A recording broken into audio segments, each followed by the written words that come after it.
Warning, we were going to do a profanity-free episode this week, but then we were like, fuck it. This week's episode of The Scathing Atheist is brought to you by Hims, Wix, and by Southwest Airlines. The worst possible thing to happen on an airplane where everyone doesn't die. Southwest Airlines. Fuck you. And now, The Scathing Atheist. Hey, it's Preston from Southern Illinois. And today when I'm recording this, it is April 8th, which is just 5 short years from the time that Noah is going to have to come back to Southern Illinois to watch the next solar eclipse, and to remind himself that we did, in fact, evolve from filthy monkey men.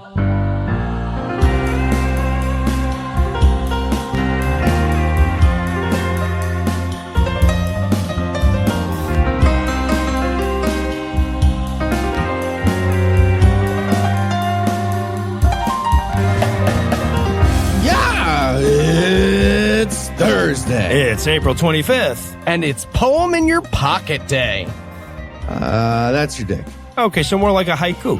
I'm Noah Lugeons. I'm Eli Bosnick. Heath Enright. And from David Silverman's New Jersey, Cincinnati Swing State, and Good Husband, Georgia, this is The Scathing Atheist. On this week's episode, Richlands, Virginia is besieged by a tarotist. Our top 10 about the Cincinnati Conference has no mention of Skyline's Chili Toast Crunch. Imagine that. And we'll take the nuanced look at animal fucking that our audience demanded. But first, the Diatribe.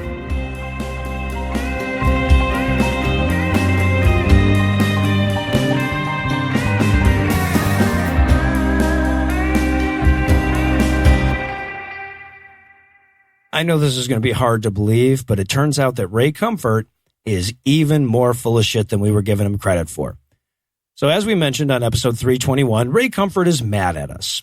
Or more accurately, he pretended to be mad at us to serve an ulterior motive on account of all the aforementioned shit that he's full of. But in case you missed that episode or it was drowned out under the 14 scandals an hour news cycle that we live in, now here's a quick refresher. In a promotion for our live GAM record at their convention this year, American Atheists sent out an email to their members that read in part, quote, God-awful movies digs into the truly nefarious messages spread by movies like Passion of the Christ, All the King's Horses, The Accidental Activist, Miracles from Heaven, and the entire catalog of Ray Comfort's films. Sure, the movies are poorly made, and it would be charitable to describe the cast members as actors, but more than that, these movies need taking down because of the harmful, even deadly messages they send, end quote.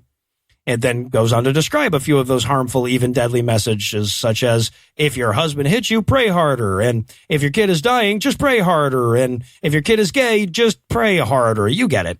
Anyway, Ray Comfort gets a hold of this promotion, and if you're inclined to be generous, he misunderstands it.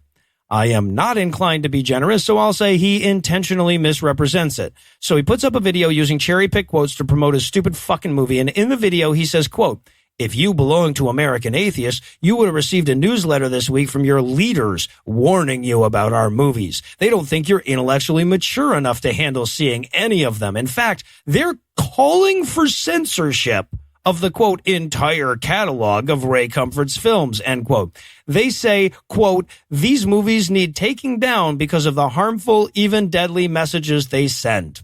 And cherry-picked ellipses in bracket, quote, and actual, I gave you the full context because I'm not full of shit, quote.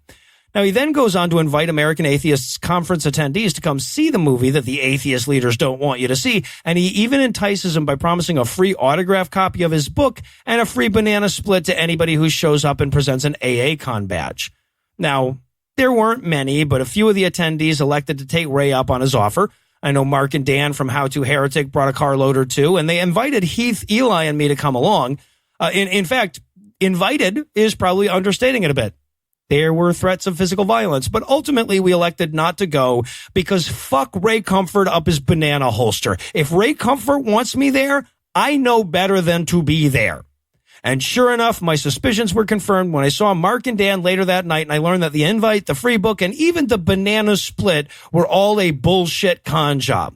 So let's start with this banana split. Okay, picture a banana split in your mind. Are you seeing a banana that has been split? All right, you're already expecting too much. Okay, don't even bother putting scoops of ice cream and a delectable assortment of toppings on it. What he actually had were a bunch of Solo cups with a sad dollop of store-brand ice cream, few banana slices, a half-hearted drizzle of pineapple mucus, and maybe a single chocolate sprinkle in there somewhere. Right, like if I ordered a banana split at a restaurant and they served me this pathetic parfait, I'd stand atop my table to piss on it and all the other patrons would react with a slow clap in solidarity. Also, by the way, the banana splits weren't even just for the atheists. They were just giving that 9 cents worth of confection to everyone who showed up for his dismal little screening. Oh, and the book? All right, so I read most of it that evening in a bar while conversing with 11 other people in an hour and a half. It was 144 pages long if you count the bastard cover, the cover page, the dedication, the end notes, and the advertisements for his other books at the end. And to even get there, he needed to arrange the font size, spacing, and margins like a sophomore that forgot that shit was due this Thursday. It's less of a book than a verbose pamphlet. Hell, I wouldn't be surprised if even the autograph on it was scribbled by an unpaid volunteer. But foremost of the bullshit was the invitation itself. In the video, he pretended that the real purpose of inviting the atheist was to extend an olive branch and, reach out to them with a message of friendship, to show that he's not the dangerous, even deadly messenger that his intentionally misleading bullshit quote made him out to be. But what he really wanted was a fucking prop. Okay, see, the movie he was premiering and the prodigious brochure he was giving away along with it is all an effort to rewrite history in such a way that he's been in on the joke the whole time. In fact, that notorious banana video where he describes the banana using almost exclusively dick words? He did that on purpose. It was supposed to be a joke, and it was all part of his master plan to drive a thin wedge into the atheist movement by being laughably stupid every time he tried to justify the existence of God. He was doing all of that on purpose, y'all. And why was this devout evangelical making dick jokes about creationism? Because he knew that would get the atheists of the world to invite him on their podcast and make fun of him and watch his videos, even if it was just for laughs. Hell, maybe if he was real lucky, one of them would make up a funny Ray Comfort voice and lick him in public. But it was all so that he could trick atheists into listening to the gospel that they'd so studiously avoided their whole lives. Never mind that the average atheist is way more likely to have read the Bible than the average Christian. Never mind that most of the active atheists used to be at least as devoutly Christian as Ray Comfort, and they used to try to force that very same gospel down the throats and up the asses of every person they met. He's going to tell us his redacted hodgepodge of Jesus myths, and that's going to make the difference. And of course, to sell this message to the assembled audience of elderly bigots and homeless people who were just there for the free pudding cup splits, he needed a group of atheists in the audience at the end of the movie to prove that he was getting through. And sure enough, at the end of the screening, he says something along the lines of, "And if you don't really believe my antics can bring in atheists to hear the gospel, please allow me to introduce this group of atheists from the American Atheist Convention that came down here to be with us today and listen to the gospel." So he misled a bunch of atheists about Banana Split's books and intentions as a step in his effort to mislead a bunch of Christians about a bunch of atheists. At this point, his lies have lies in their lies, and somehow, buried under this mountain of intentional bullshit upon intentional bullshit upon intentional bullshit, he still tells himself that there's an ultimate truth at the bottom. They're talking about your Jesus. We interrupt this broadcast and bring you a special news bulletin. Joining me for headlines tonight are the Iron Man and Thor to my Captain America. That's right, I'm Captain America. Heath Enright and Eli Bosnick. Fellas, are you ready to avenge? And Eli hurt himself trying to swing his mic like a hammer. It's so heavy. Mistake. Is it heavy? The mic? No. Nope. All right. Well, that's broken, so now we need a giant dwarf and a neutron star, damn it. So we're going to take a quick break for a word from this week's first sponsor, Hims. Lucinda. Premature ejaculation. It's incredibly funny when it doesn't happen to you. But the fact is, up to 39% of men experience it. Which means that if there are 3 dudes on a particular podcast, statistically speaking, at least one of them is Heath. That's true. 1 out of 3 of us is Heath. But friend and sponsor of the show, For Hims, has a science-based prescription solution that can help. Now look, For Hims has written some adorable suggested talking points so that other podcasters don't have to say sertraline has been proven to help erectile dysfunction in some people. But damn it, this is the Scathing Atheist, and if there's a podcast that can talk about your dick and science, it's us. So if you're part of the 39%, don't feel down on yourself. Go to forhims.com and let them connect you to a doctor online who can evaluate you and help identify the right treatment. Plus, our listeners get a special offer. You can get started for just $10. Just go to forhims.com/atheist to get started. That's forhims.com/atheist. See website for full details and safety information. Because erectile dysfunction isn't fun to talk about, but 39% of us need to. 39% of this podcast is Heath. He is. Okay. I see what you're doing. And we're back for the headlines, sort of. See, we were all at AACon over the weekend, so we were kind of working on a short week this week, didn't really have time to catch up with the news before we recorded. That being said, the news cycle moves pretty slow nowadays, so we figured a few headlines we stocked up in the weeks before the con would suffice. So without further ado, we'll join the headlines already in progress. And in demographic content warning news tonight, we're technically statistically winning if you define the terms right. Yeah, that's right. It's time once again for what passes for good news in 2019. And it actually is good news, just with a bunch of caveats. So let me give it to you in the pharmaceutical ad style here. Non-religion, now the largest religious demographic in America. Non-religion exceeds other major religious demographics by less than the survey's margin of error. Numbers do not hold if mainline and evangelical Protestants are counted as a single demographic. Christians still outnumber us almost 3-1. Prolonged use of non-religion may cause frustration, cynicism, and an unhealthy tendency to cling to slight demographic shifts as though they represent major victories. If you experience scorpion, horse, locust, discontinue use of non-religion immediately and consult a priest that never truly believed. You guys can't see it, but I'm frolicking in a field with my silver-haired husband during this ad. No, of course, you gotta picture obviously. me. Dude, you need to sink this 4-foot putt already. It's been forever. We only have the centaur for another 10 minutes. The centaur caddy is done in 10 minutes. There's nothing we can do. Fuck decides what they're going to film during those. That's a weird job. So yeah, we got some encouraging news from the General Social Survey. This is a government-funded sociological study that's been run out of the University of Chicago since 1972. And it tracks shifts in national attitudes about a variety of topics, and included in these topics, of course, is religion.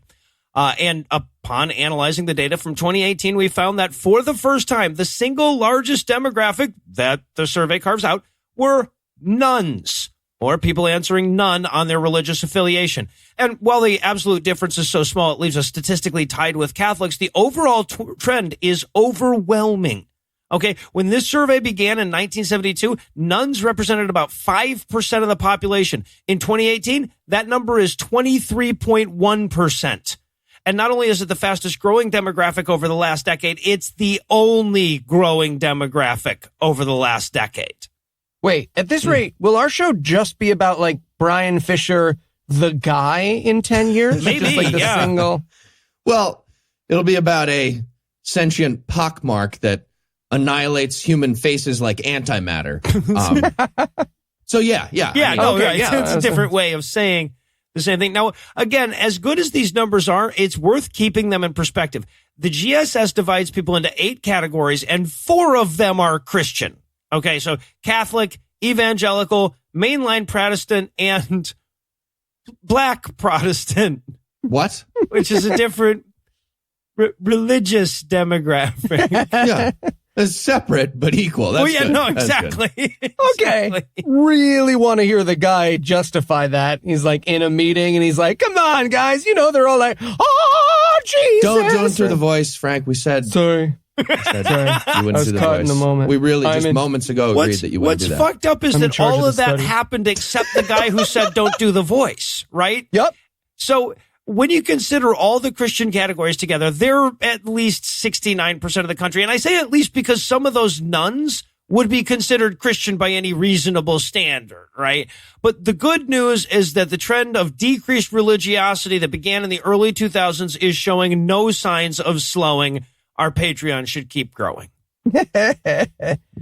And in all churches are bad news tonight. Whenever we report on a story, like the one I'm about to, an atheist very emotionally writes me to tell me, #NotAllChurches. They tell me about their woke Christian friends, about that pastor they know who's just totes my goats cool with gay people. And I always issue the same challenge in response. Let me Google literally any Christian institution or church, and if I can't find direct financial support of evil, I will give you $100. Spoiler alert. I have kept my $100 every single time. Always. And also, like, this institution that exists to promote demonstrable and harmful lies doesn't directly fund evil shit is such a bad argument. You should have to give Eli $100 just for making it. Yeah, on our Patreon. See, we're growing it. Scathing Atheist. Get on it, people. Well, keeping my $100 just got a whole lot easier this week when, thanks to an investigation over at Sludge, it was revealed that the National Christian Foundation, the 8th largest charity in America, has donated $56.1 million over the last 2 years to over a dozen SPLC-listed hate groups. And also worth remembering that the nation's 5th largest charity is the Salvation Army. And they just are a hate group, right? Not an SPLC one, but they gave a lot of anti-gay money out. Yeah, they cut out the middleman. Exactly, Yeah. And while we're on the subject, the biggest Christian charity is a group called Christianity. Love to cut out the front man, too, along with the middleman. Right. We're talking about it. Yeah, so which hateful bigots has your sweet aunt who loves Will and Grace been giving her money to? Well, how about frenemies of the show, the Alliance Defending Freedom, who regular listeners will remember. Do they get a friend part? I don't know. Yeah, we're frenemy, right? Like, I would go to a brunch with them and other people. I'd go to a brunch with anybody for the food, but like that, we're not calling them friends. He's like, that was a bad example. What are we ordering? Where are we going? Exactly. So regular I'll silently listeners stare at you angrily while I That's eat. what I'm saying. Frenemy. This just going to town on eggs every time they start to talk. Really? Click, click, click. Yeah. Yeah. Frenemy. Regular listeners will remember the ADF for advocating the sterilization of trans people, trying to make homosexuality illegal, and calling all gay men pedophiles. Well, those assholes received $49.2 million from the National Christian Foundation from 2015 to 2017 alone. Jesus. Wow.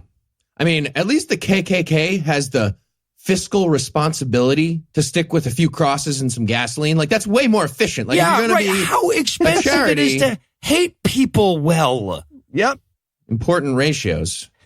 But that's not all. The Family Research Council received $5.3 million. The David Horowitz Freedom Center got $43,000. Americans for Truth, my personal favorite, got $1,000. Hell, they even gave $100 to American Border Patrol. What? So right, like, they're getting to the bottom of the barrel and somebody goes like, "Yeah, we got to spend at least some of this hate money on the Mexicans, don't you think?" I went to Chick-fil-A instead of Taco Bell today. We're good. Tap. We did our part. Check. Tippy tap. And you know who's donated to the National Christian Foundation?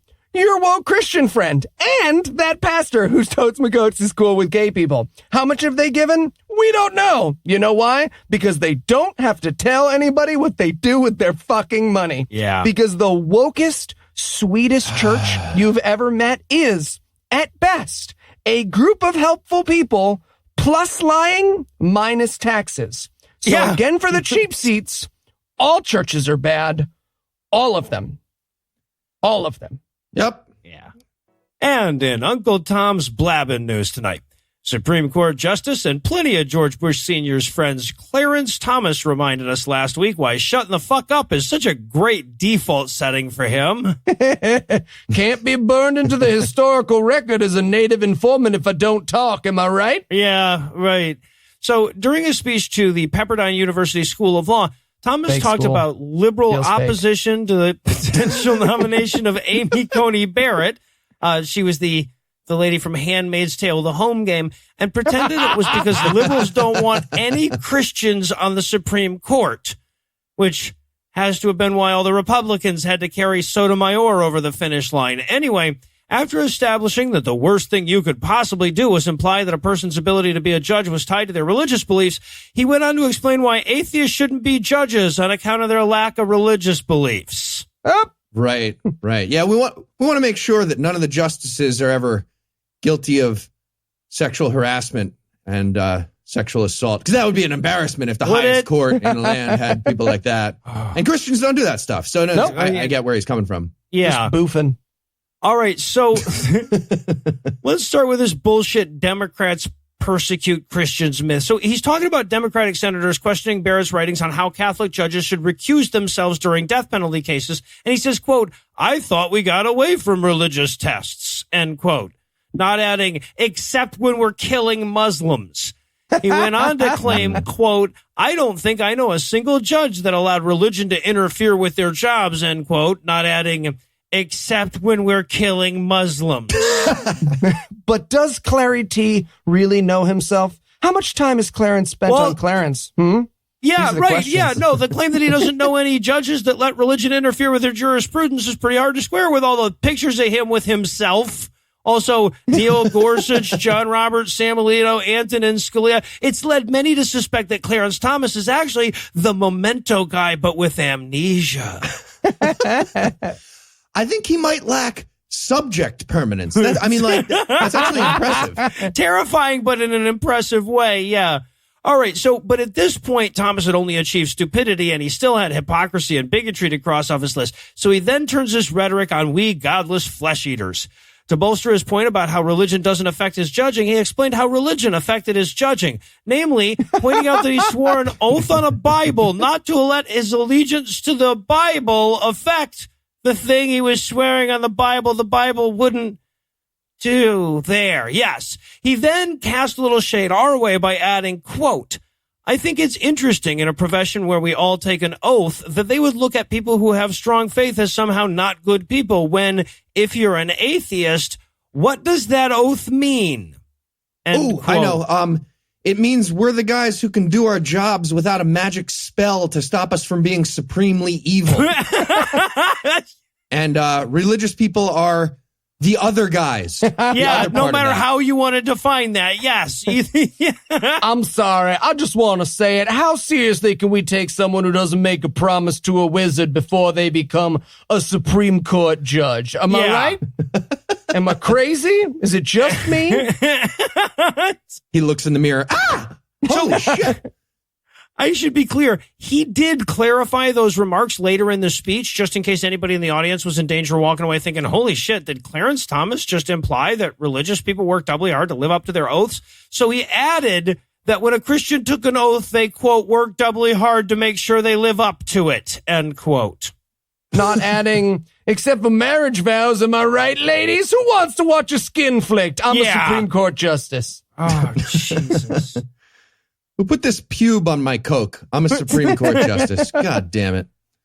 And finally tonight, we have a story about the Catholic Church and pornography. And everyone involved appears to be a consenting adult. Oh, good. So, twist ending. Yeah. Congrats, I guess, right?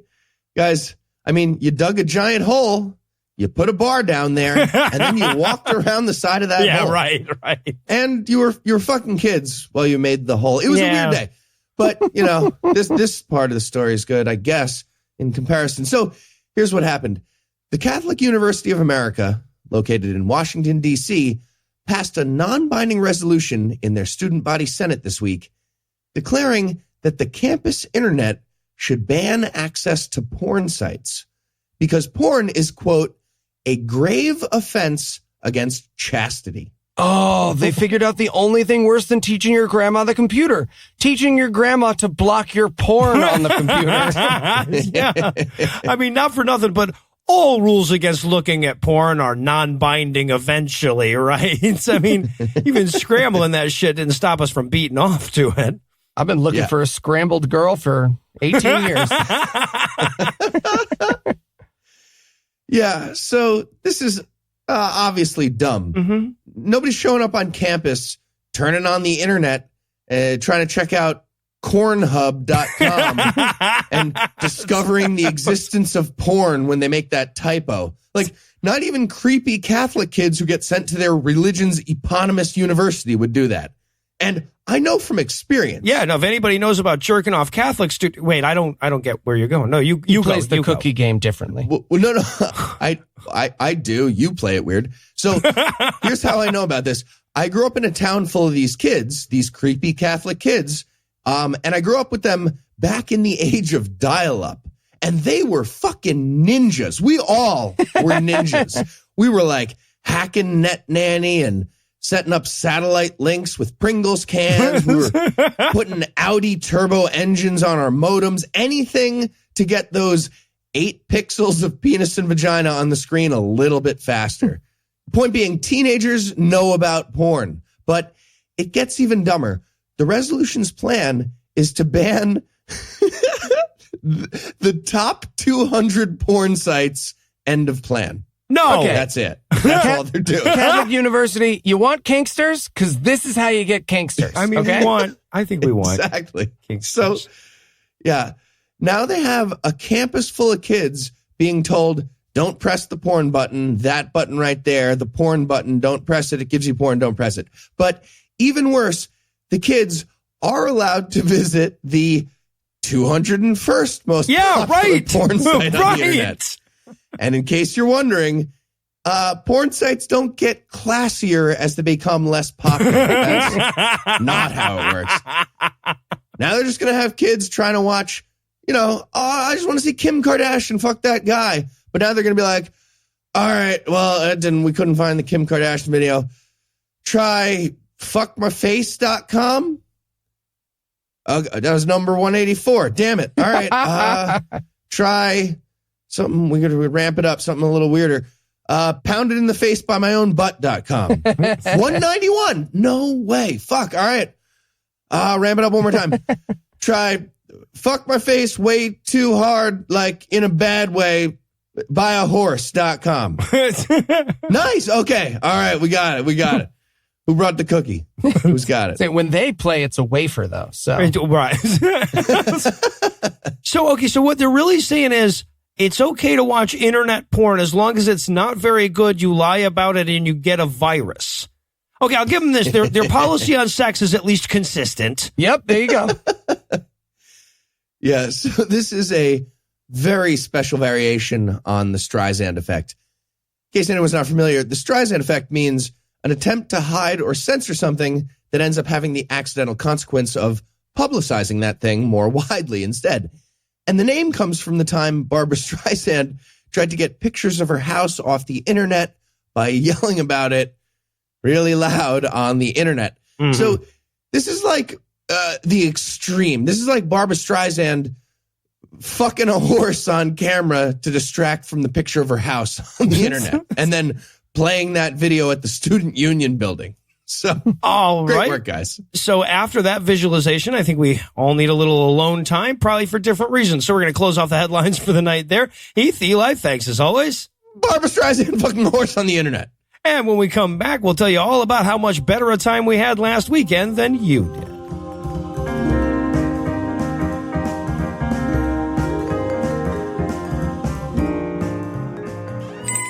Hey, Tony. Hey, Noah, Heath, how's business? Pretty good. You? Can I have a fruity? Yes, but one. Excellent. Not so good, Noah. The internet's killing me. Do you want the usual? Yeah, please. Well, why don't you try Wix.com? What flavor should I get? What's Wix.com? It's the easiest and best way to build a website. All right, let's see. What do we got here? Oh, 2 packs of Ray's juice for you. Awesome. They got the lime back in? I mean, we got the lime back in. You're the best, Tony. Okay, I'm thinking cherry now. That's my first But how can Wix.com work for Tony D's House of Podcast Running Jokes? Speaking of which, Heath, a 6-pack of puns for you. All right. Through the Y of the needle. Y of the needle. Classic. Well, see, Wix.com is perfect for any business. They've got hundreds of beautiful templates to build in. Tools for online sales, shipping, email addresses for your business, SEO tools, and marketing. Plus, you can design and launch for free. Wow, that does sound good. Oh, does Eli need any more inside jokes? I think he's good. We're trying to actually get him to cut down on those. Are you sure? I got a sale on references to a car ride you were all on. You know what? Throw in three. Why not? I thought so. So how do I build a website with Wix? Well, you can get started now by going to Wix.com. That's Wix.com/podcast to get 10% off. I'm going with Cherry. I'm doing Cherry. Good choice. Good choice. Thank you. Wix.com/podcast, eh? Why not? Now, you boys have a good day, okay? Yeah, thanks, Tony. Or, we could just stay. Do what now? Huh?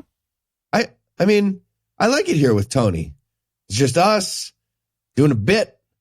I'm riffing in the background. Eli's doing his character. Maybe we don't have to go back to the news, to the meanness and the cruelty, to losing the fight. Maybe we could just stay here, where it's nice, where it's funny, Tony, did you sneak some sudden self-awareness and regret into the bag for free, you generous SOB? What can I say? You're my favorite customers. This guy. He's too much. Right?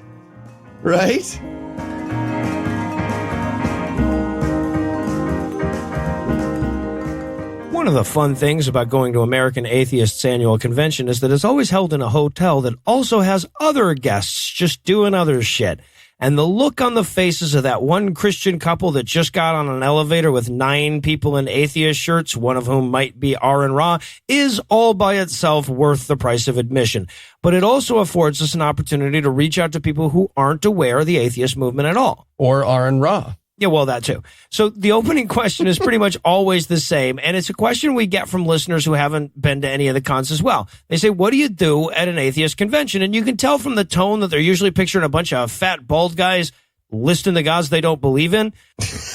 And that only tells about 90% of the story. Well, right, yeah. Yeah. So, well, at least 66% of it. Yeah. So some of the fat guys have hair. Yeah, exactly. So to help answer that ubiquitous question, we'd like to present our top 10 things you didn't know you could do at an atheist convention. And no, none of them are not sit-ups. I mean, it could have been, but it's not on the... No. You're mean.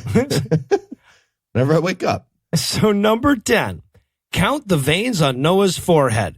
Okay, so it probably didn't help that I didn't hook up with any weed until Saturday, but holy shit, if you're ever thinking to yourself, I sure could use a shot of rage that'll get me through the next 52 anti-religious podcast monologues I have to write, may I suggest having lunch at some random restaurant near the convention hotel and then having a woman spot your lanyard and sit down with you and discover after a few minutes of conversation that she's Frady Reese and she's there to give a talk about the widespread practice of forced and child marriages in the U.S. Ugh. Like, seriously, she runs a whole institution about that. She makes her living basically writing about that as a freelance journalist. Like, seriously, if you want to be reminded why we do this shit, why the atheist movement needs your passion and your dedication, why your activism matters, nothing could be more effective than spending a couple of minutes in conversation with religion's victims and their most intimate advocates. Absolutely. Wow. We got Jill Stein doing the recount on Noah's forehead right now. Any minute. It's a lot. Number 9, find atheists near you. So I just want to point this out. More than a dozen people at the convention told me they had found out about a group they didn't know existed near them. I mean, I think we all agree that atheism sometimes can feel pretty fucking lonely no matter where you live. And I just got to see a bunch of people realize how not alone they are in their tiny towns all over the U.S. And it felt really good to watch people find a community. Absolutely. All right. At number 8, seeing the youngest generation of atheists being politically active. That was fun. For real. Yeah. It was great. And when I say youngest, I mean, we got to see entire families with kids of all ages, and these kids were actually participating in the conversation. It was fantastic. Smarter than me. The future of logic might actually be a real thing. Probably still no, but maybe. But maybe. So again, when you picture an atheist conference in your head, you're seeing a bunch of overweight, bald, single, 37-year-old white men 38. who are 37, socially awkward, and so socially awkward that it becomes a running bit on a podcast. That's what you're picturing. I get it. But we actually got to see some future overweight, bald, single, socially awkward. 38. It was nice. And also, I mean, seriously, some genuinely amazing kids. Yep. I met a mom and her 11-year-old daughter, and this kid had the moxie to create a skepticism club at her middle school in Kentucky. Oh, nice. So impressive. And they focused on learning the critical thinking that's somehow left out of the public school curriculum. And I'm pretty sure pretty much every private school curriculum too. And this made me so happy. I actually asked her, I was like, it's an atheism club, right? And she's like, yeah, idiot, but we're not going to call it that. It's Right, the skepticism club. Stop blowing our cover, you 38-year-old. Yeah. Well, that's the thing. I'm sure this will come crashing down when whatever school shuts down the club, and then the club loses a series of court cases decided by judges in stolen bench seats. But I'm happy for now. You know, I was happy until now. It's gone again. It's gone real fast. It's 2019. That's how it goes. Yeah, what no, you But I get. was happy for a second there. Did you guys hear that, Found it. right? When I was I saying did. for I- a second? Yeah, it was Smart 11-year-olds. But now it's well, that was great. But now the problem with it is that led to a whole lot of, that coloring book's probably not for you. That coloring book that we have on our, no, that's a grown-ups coloring book. We have. All right. So We number heard They got a lady. coloring book. They got a coloring book. It's good. Yeah. Okay, good. All right. So number 7, volunteer. One of the most frequent questions in our inboxes is some variation of, okay, what can I do? Well, atheist conventions can really help you with that. Most of them actually have volunteer work during the con itself, right? Like American Atheist devoted a whole afternoon of the con just to packing lunches for homeless people in the area. And most of the other cons have stuff like that going on concurrently with the conference. But beyond that, they also have a room full of organizations looking for volunteers. Camp Quest, Recovering from Religion, Black Nonbelievers, Planned Parenthood. There was a whole room full of people who were saying, hey, here's what you can do. Right? Some of it was local in-person stuff. A lot of it was groups looking for online volunteers. So there's a lot that you can find right there in one place. Also, Planned Parenthood lady said we're her favorite convention. So just throwing that out there. Number 6, learn something. Now, this isn't for me, but it's for a lot of people. It's for you. One of the biggest misunderstandings people have about skeptic and atheist conventions is that they imagine all of the speeches are just like, look how right we are about everything speeches. And if the last 3 or 4 years of cons we've attended are evidence, that is literally never the case. Right. Yes. Right? You got people talking about space nerd stuff. You got smart people talking about philosophy nerd stuff, us being funny. But more importantly, I'd argue there is no other place you'd get access to such a wide range of academics and professional thinkers. Yes. So, yeah. unless you make it a habit of going to academic conferences, none of which are general and almost all of which are not open to the public, this is a great way to meet and learn from smart people you share interests with. Unless you're me, in which case the buffet is almost always open and you can get in there. People are listening to a Burgerfell, so you can just, you There's a know, buffet? breakfast buffet, man. God Get damn woke. it. That's right. All right. Kind of mad about that. They just throw those pancakes away. Just going to dwell on that for a second mentally. Please. That's your number 5. At number 5, pancakes. Unlimited. They have to give them to you. It's a buffet. All right. Fine. I'll do a different number 5. At number 5, seriously though, getting some perfect new ideas for god-awful movies from a street preacher. Huh. This is not who I expected to be helping with that. So whenever atheists assemble together, as many of you know, Christian people all over that area get their little Google alert and, it's probably a fax, but whatever. And they all panic because they project their crazy onto us and they assume we've got, dead babies stewing around in a giant cauldron somewhere in the back of the hotel, which might actually make the magic spells work in their head, unlike their Christian Right. ones, Yes. which Yeah. don't. Uh-huh. They think we're basically warlocks just like them, but with top shelf ingredients. Right. So they get their mob together and the guy who can, read pretty good gets a bullhorn and they try to talk us out of the dead baby spells. But eventually they're just sitting in a parked minivan in the rain doing nothing because that's how it goes. So one guy decided to wander into our hotel and do some preaching. And he sees me walking by and says, "Hello, sir." So already I'm thinking, how do I make this guy cry? I need to make this guy cry and get away from me. But then he hands me a card that has a promo code for 6 free Christian movie downloads. And I was like, all right, wow. You just You just handed me 6 bullets that only work on dead babies, and you don't even realize. Like, I might as well own a gun that fits this card inside to kill dead babies. Fantastic. And I walked away very, very happy about that. All right, so number 4, this is kind of a weird one, a little idiosyncratic, but at an atheist convention, you can get politely kicked out of a hotel room.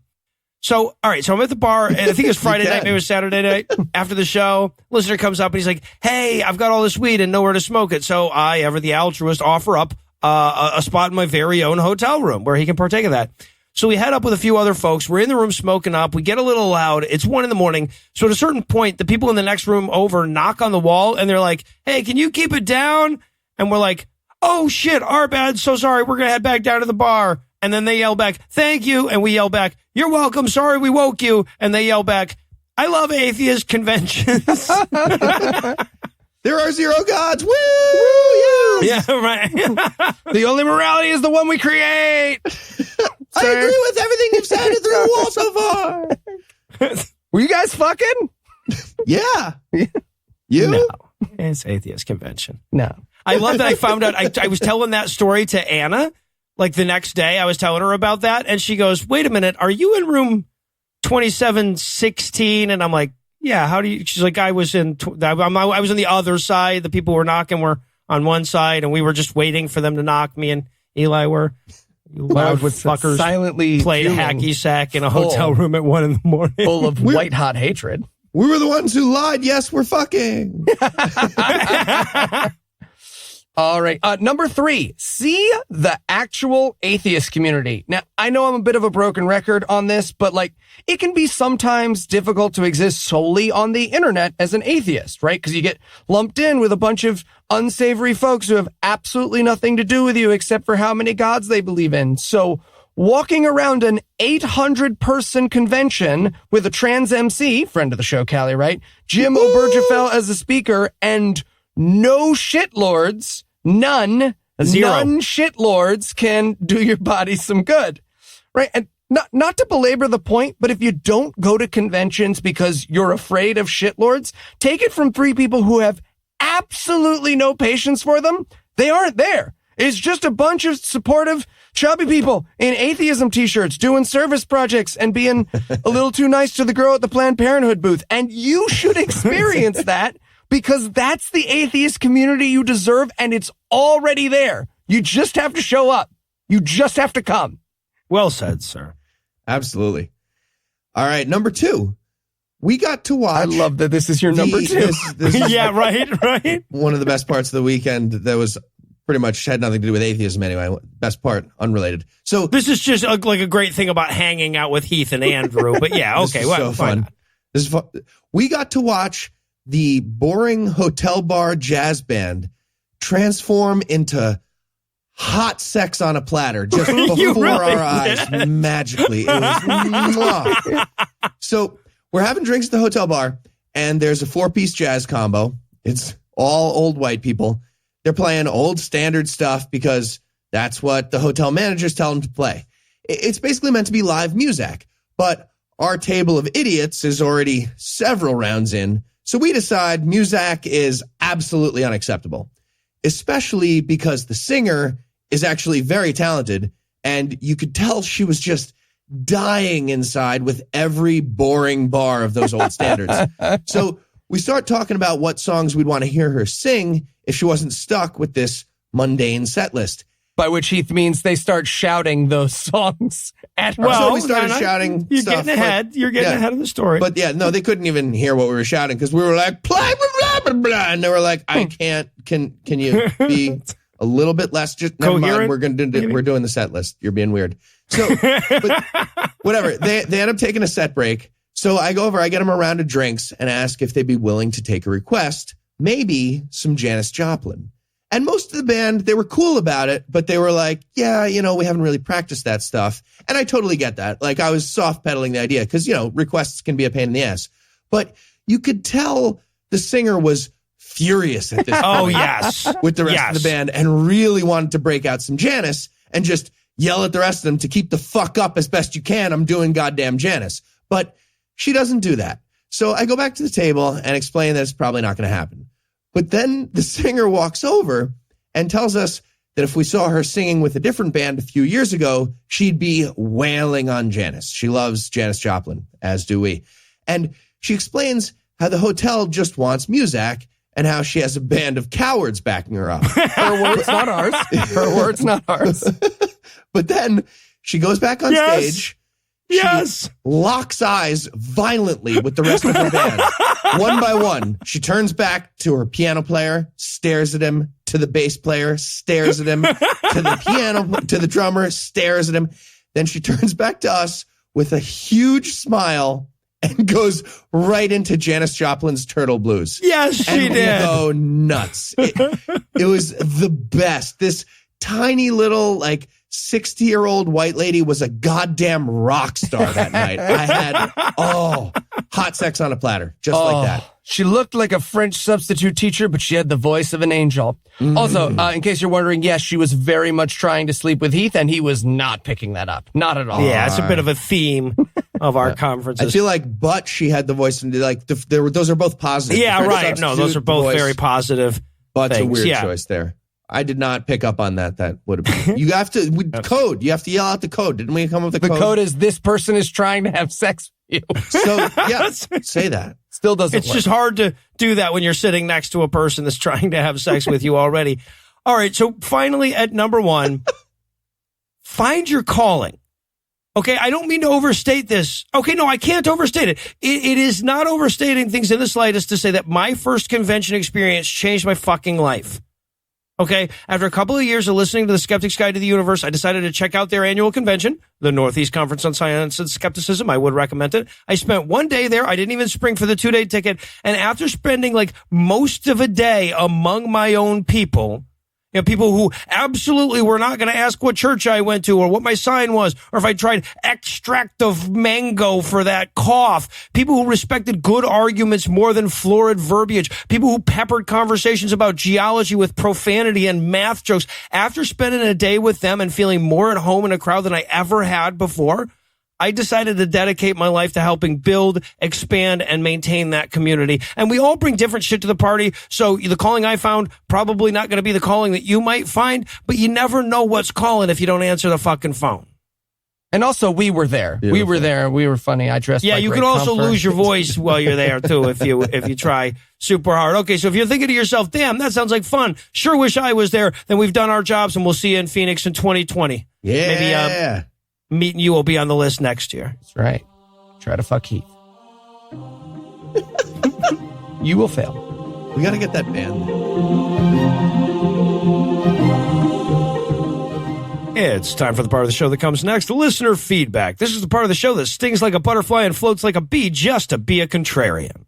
All right. Our first message comes from Smeagol, who says, boy, I sure liked the Diatribe more than anything that old curmudgeon Noah ever did. That should probably be how you open all the shows from now on. Okay. Also, Eli, have you lost weight? That's not a real thank you. email. It is real. I am reading Eli, it. you don't even have access to the show's email account. I get those. Yeah, and you spelled curmudgeon with a K and a J. Smeagol is who spelled it wrong. Smeagol? Yep. Okay, so just to review, you had to come up with a fake name for your emailer, and you went with Smeagol? I panicked. This is scripted. You wrote this in the script and that. And then you wrote for me, you now what, Eli, you misspelled your own name right there, is right. He's in charge when I'm did. There's supposed to be an A in that word. You did that. You wrote it. No, I did not. Okay. Our first real message comes from Drew, who asks, I recognize that in the course of doing your shows, you have to give money to some pretty unsavory characters. Pure Flicks, Ray Comfort, whatever racist wrote the Bible, etc. And as a patron, I worry about that sometimes. I guess I was just wondering if there's anything you do to offset the dollars you give to the bad guys. It's a great point. Yeah, I actually got the same question at the convention this week and then went back and tried to find an email related to it for this segment. I have to admit, after watching Unplanned in theaters, this has been weighing on my mind a lot lately. Okay. So you know how you can't confess to crimes on your recorded podcast?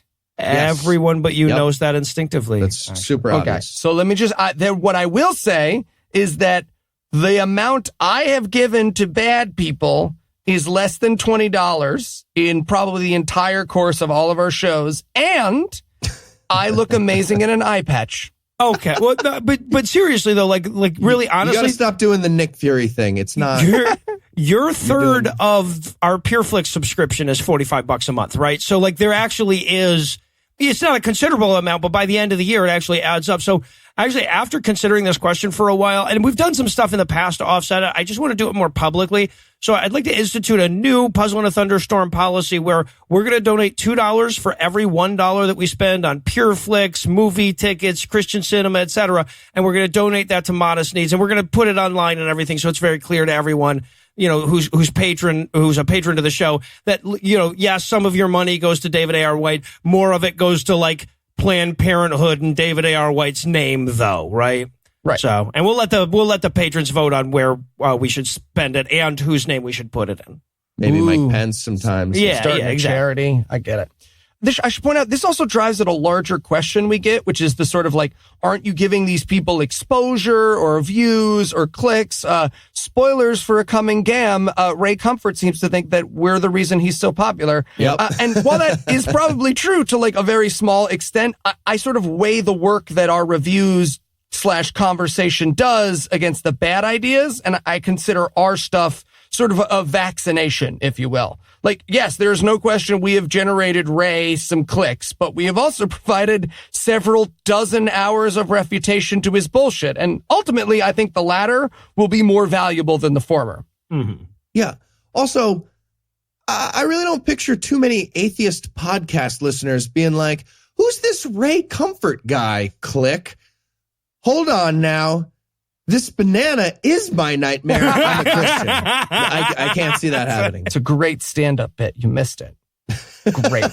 It's his Carlin. Yeah, he was Only works if you have an audience. It's flat otherwise, but it's great when there's an audience of Christians laughing way too much that I pump up the audio on and edit. Yeah. Kirk Cameron will do too. Okay, so we also got several responses to a story that we did on episode 320 about Kentucky finally making it illegal to fuck animals for fun and profit. And during that headline, we marveled about how narrowly the state chose to define the ban. The wording outlawed any sexual act that's, quote, committed between a person and an animal for the purposes of sexual arousal, sexual gratification, abuse, or financial gain, end quote. So, you know, seemed like it really didn't matter why you were fucking the animal. Yeah. But that being said, I am glad whoever's fucking the animal now has to be flaccid, ungratified, sensual, and pro bono. Yeah, right. No, it's better. Definitely better. But okay, in the but right direction. So as it turns out, there is a reason it does matter, and several of our listeners wrote in to let us know about it. Not all of them sent video of people jerking off pigs, but not all of them didn't either. But yeah, as it happens, animal breeders and farmers and anybody involved in animal husbandry has to get involved in the sex act here and there, including occasionally jerking off an animal for the purposes of obtaining a semen sample or some semen for semen purposes, whatever. So it does matter why you...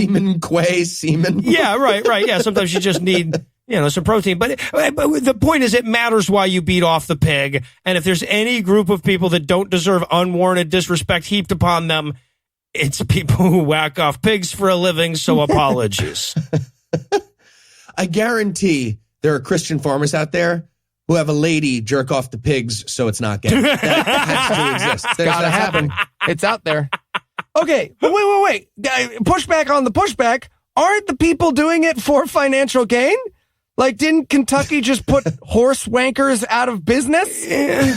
Shenanigans. Well, as long as the farmer is flaccid, ungratified, sensual, and gives away that semen for free, they're fine. No, actually, that was embedded in some of the emails that we got, that financial gain clause is already causing a bit of consternation for animal breeders in Kentucky and will probably end up being struck. Anyway, though, sorry for our error. To be honest, if we'd really thought about this for a little longer, it probably would have been obvious to us. So I guess the real takeaway is shame on us for not lingering on animal fucking thoughts a little bit longer for you. And finally, we got an email from Sean who says, quote, I've recently realized I'm an atheist, but my wife still goes to church, believes in God, etc. How do I tell her? End quote. Gradually.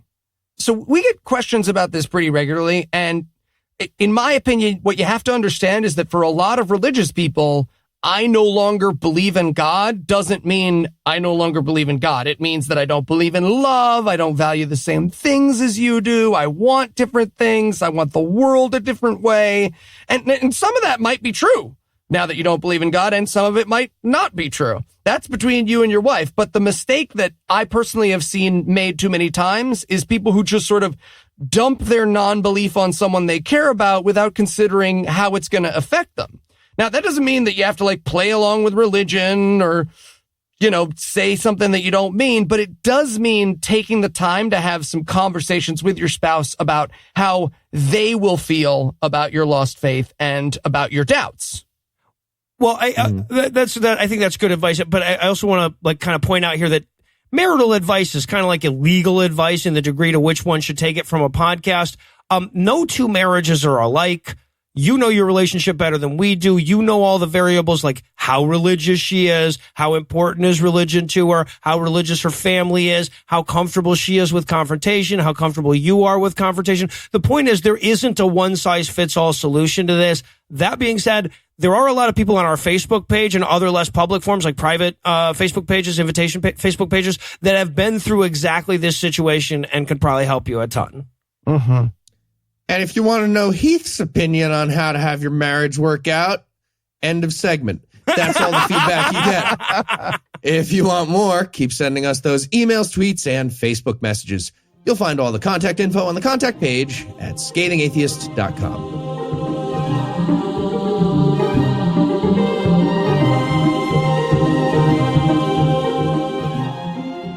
Before we tally up the score tonight, I want to thank everybody that came out to see us in Cincinnati, and I want to welcome all the new listeners who are at American Atheists Convention for totally non-us related reasons and learned about this show brand new.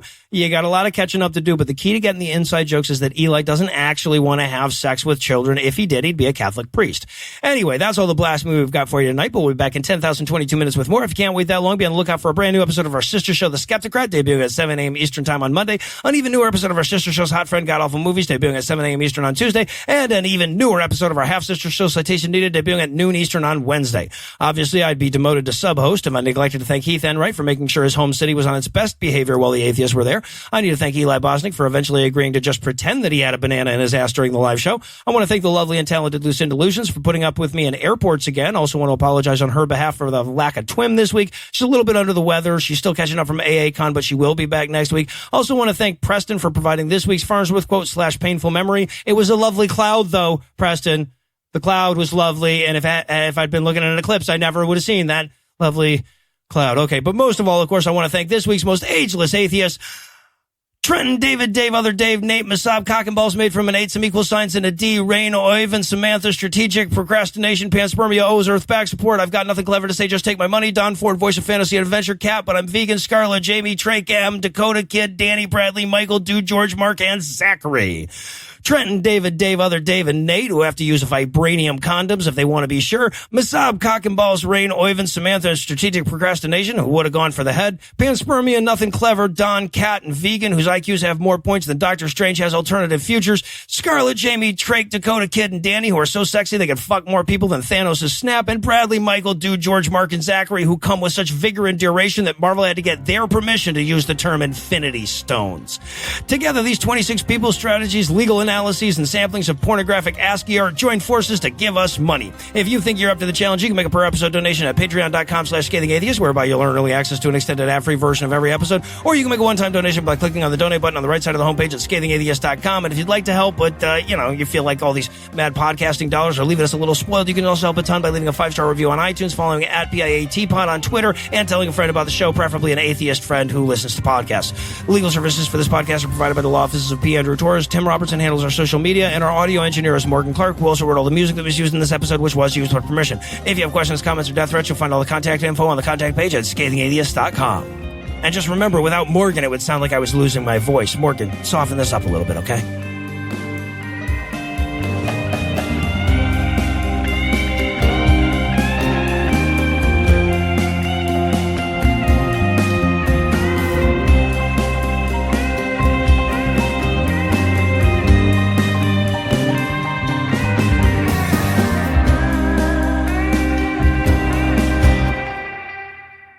Well, that's broken, so now we need a giant dwarf and a neutron star, damn it. So we're going to take a quick break for a word from this week's first sponsor, Hymns.